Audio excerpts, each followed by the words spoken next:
حقیقی درد وہ ہے جو دوسروں کو درد میں دیکھ کر ملے، ورنہ اپنا درد تو جانور کو بھی محسوس ہوتا ہے۔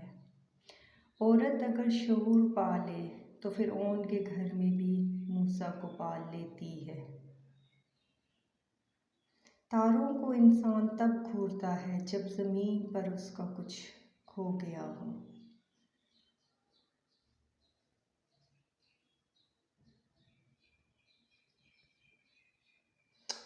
رب کو راضی کرو، دنیا تو کسی سے بھی راضی نہیں ہوتی۔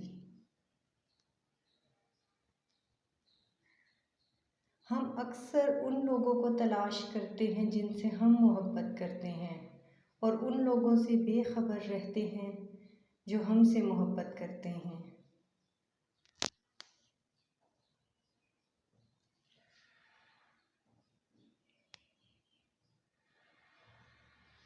حضرت امام علی علیہ السلام نے فرمایا، انسان کی قدر و قیمت اس کی عقل سے ہے، نہ کہ اس کی شکل و صورت سے۔ اس کا معیار اس کی ہمت و کوشش سے جانا جاتا ہے، نہ کہ اس کی جمع کردہ دولت سے۔